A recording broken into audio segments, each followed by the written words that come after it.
Bonjour à tous. Merci pour votre présence à cette petite présentation. Donc, je m'appelle Damien Cuny, je suis le fondateur de la plateforme digitale Composite. On va parler de l'interprétation de la donnée environnementale des matériaux de construction. Je vais essayer d'être assez rapide sur la présentation parce que j'ai envie de laisser de la place aux questions, si vous avez des questions en particulier. Donc la première question que j'ai souhaité amener sur la table, c'était la donnée environnementale des matériaux de construction. Pourquoi faire ? La première chose que je voulais partager avec vous, c'était que d'après une statistique de Stonal, on a environ 350 000 composants en moyenne pour construire 5 000 mètres carrés de surface de référence.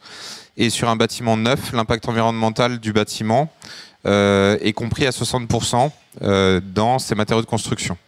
Donc, que ce soit pour une obligation réglementaire type RE 2020 ou en dehors d'obligations réglementaires, prendre en main le pilotage environnemental de son projet passe par le sujet matière. Le sujet matière, donc, c'est pas seulement choisir son matériau, c'est aussi savoir être sobre, savoir être compact, savoir réemployer et évidemment savoir sélectionner ses matériaux de construction.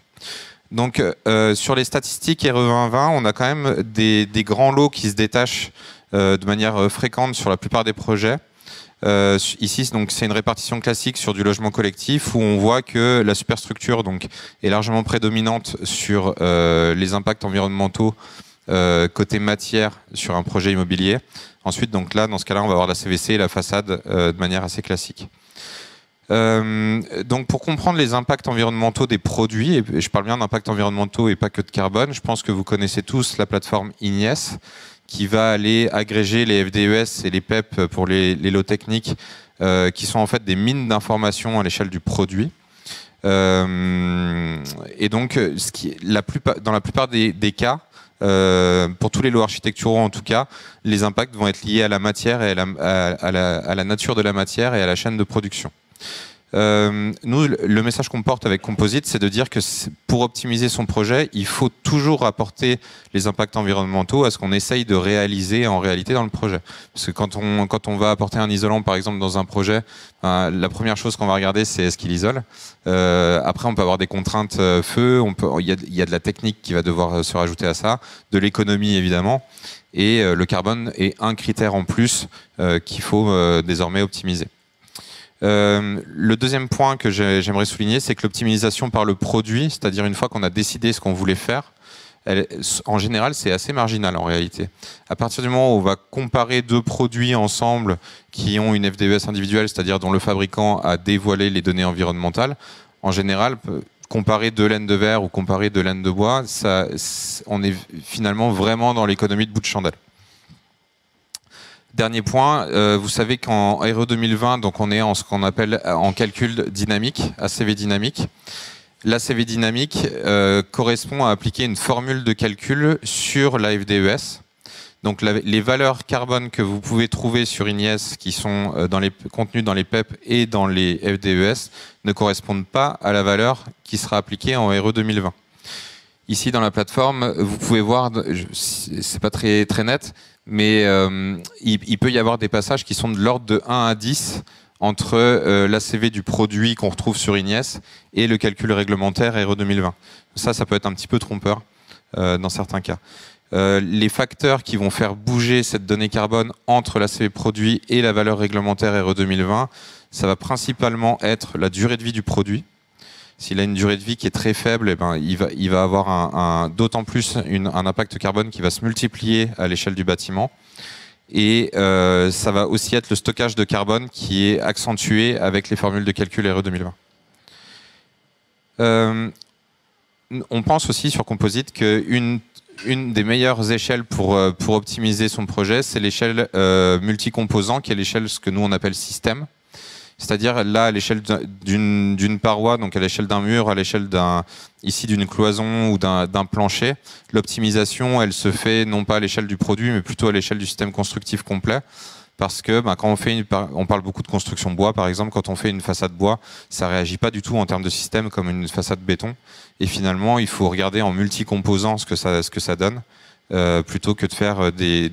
On a principalement des comparaisons à mètre cube de bois, un mètre cube de béton, etc. Nous, on parle beaucoup système chez Composite pour dire, en fait, les systèmes constructifs complets sont différents. Il faut vraiment regarder en multicomposants ce que ça peut donner. Le dernier point sur lequel je voulais venir pendant cette conférence rapidement, donc il y a un nouveau format de FDES, un nouveau format de PEP qui est accepté sur Ignies depuis le mois de novembre. Pour ce qui est des FDES, ça va être des FDES NFEN 15804 A2. Jusqu'à présent, c'était du A1. Pourquoi je vous en parle? Simplement parce qu'il y a des nouveautés à prendre en compte et il va y avoir 5 ans de coexistence entre les deux formats. C'est-à-dire que pendant 5 ans, vous allez avoir des FDES type A1 et des FDES type A2 qui vont coexister sur la base avec des règles qui sont un petit peu différentes. Donc, sur les FDES type A2, vous avez un module D qui existait déjà en A1 mais qui est devenu obligatoire. Le module D, c'est l'atténuation des impacts environnementaux, le renforcement des impacts environnementaux si le produit a un effet sur un cycle externe. C'est un petit peu compliqué. Mais par exemple, si on a un produit recyclable, on va aller prendre la recyclabilité comme on va le modéliser en fait comme un avantage carbone en plus que va apporter le produit.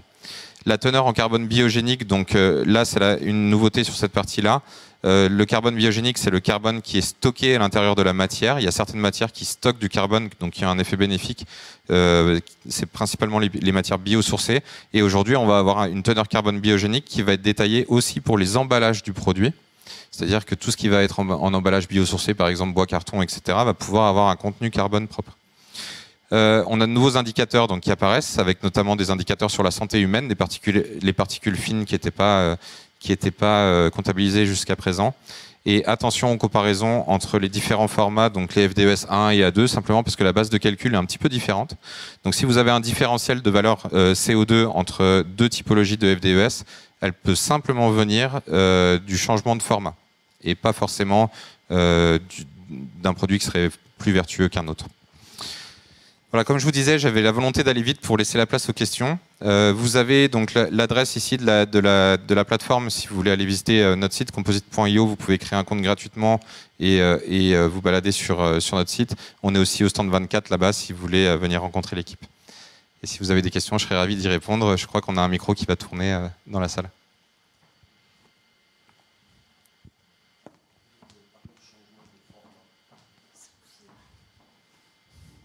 Vous avez parlé de changement de format qui peut changer le calcul. Je voulais savoir concrètement, c'est quoi? C'est la géométrie? Non, le changement de format, ça veut dire que la donnée ne va pas être calculée de la même façon selon les typologies de FDES. Donc on a des FDES là, qui sont en vigueur depuis une petite dizaine d'années et aujourd'hui il y a une nouvelle réglementation. Enfin, c'est l'application en fait d'une réglementation européenne qui rentre en vigueur en France et qui va changer un petit peu les indicateurs et les méthodes de calcul.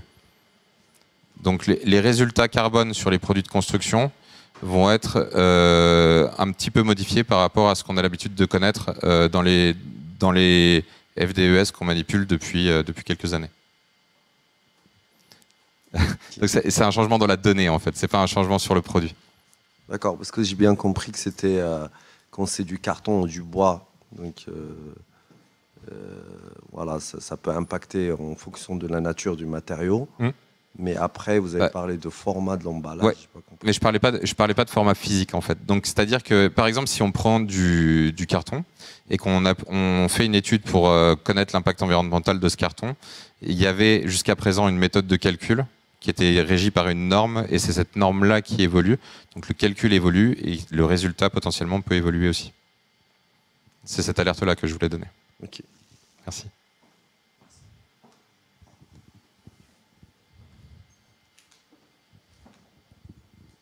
Alors, je ne sais pas si on en a parlé, je suis arrivée en retard, mais là, il y a une date butoir là, pour les... Il y a, pardon ? Il y a une date butoir pour la mise à jour ou la création des fiches produits.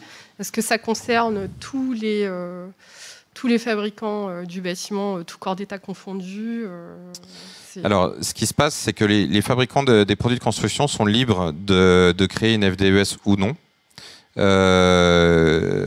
en sachant que les industriels qui vont produire leurs données carbone seront de fait mis en avant beaucoup plus qu'un industriel qui ne l'aurait pas fait dans un projet où on va avoir l'obligation de calculer cette empreinte pour du label ou pour de la réglementation. Il n'y a pas de date butoir en fait qui impose aux industriels avant le 31 décembre 2023 de faire sa donnée carbone. En tout cas, j'en ai pas connaissance.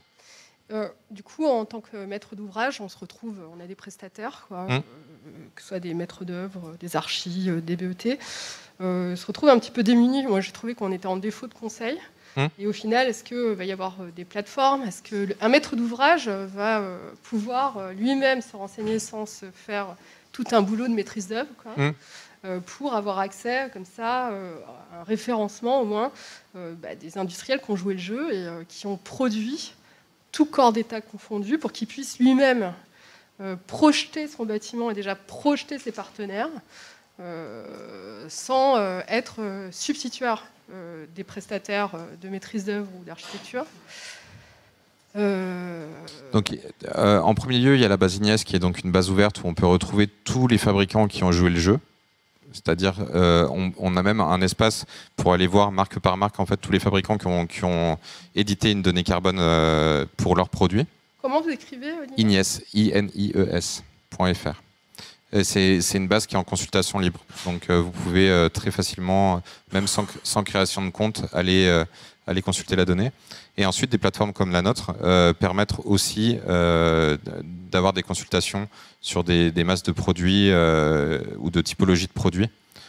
Si vous voulez, encore une fois, Stand 24, vous pouvez passer dans l'après-midi si vous avez un petit créneau. Et on se fera un plaisir de vous montrer à quoi ça peut ressembler. Et du coup, il n'y a pas de sanction prévue pour le gouvernement. La sanction, c'est de dire, si vous ne faites pas, forcément, vous allez perdre des parts de marché, et puis ça s'arrête là. Si, il y a des sanctions de fait, en réalité. Donc, il n'y a pas de sanction, il ne va pas y avoir d'amende si on ne fait pas sa donnée. Par contre, il y a déjà une sanction par la prescription.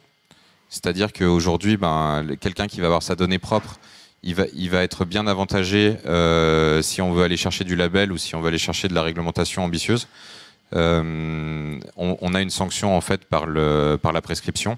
La deuxième chose, c'est dans la méthode de calcul RE 2020 prévoit dans un futur assez proche que les industriels qui n'auraient pas fait leurs données soient sanctionnés en fait à l'échelle du projet. C'est-à-dire qu'un industriel si on mobilise des matériaux de construction qui n'ont pas fait leurs données, à terme, le projet aura une pénalité carbone. Oui, mais c'est pas l'industriel qui prend la pénalité. C'est le maître d'ouvrage. Non, en fait, donc encore une fois, c'est pas financier. Là, je parle d'une pénalité plutôt pour l'industriel, mais une pénalité de fait, parce qu'il se retrouvera de fait probablement écarté des projets. Voilà, parce que la problématique rencontrée, c'est qu'on se retrouve comme ça avec des industriels proposés, et on se retrouve avec un bilan carbone qui va pas, et puis alors là, il n'y a plus personne, quoi. Très probablement, on a des équipes qui vont de plus en plus se professionnaliser sur ce sujet-là, justement pour pouvoir répondre aux enjeux. Ça, c'est évident.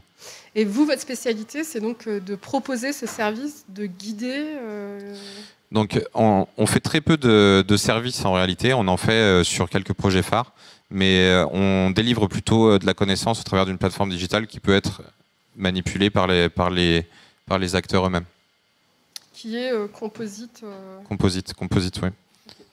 Merci.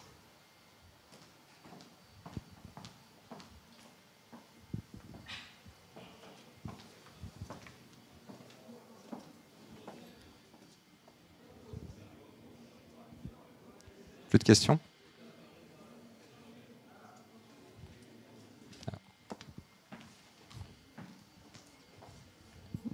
Je voulais savoir juste comment était intégrée la question du transport pour le produit. Parce que quand, par exemple, il y a plusieurs usines, comment est-ce que ça va être intégré après là-dedans ? En fait, donc, quand on réalise une FDES, donc une analyse de cycle de vie sur un matériau, la FDES est généralement basée sur un scénario. C'est-à-dire, là aussi, on peut rentrer en discussion.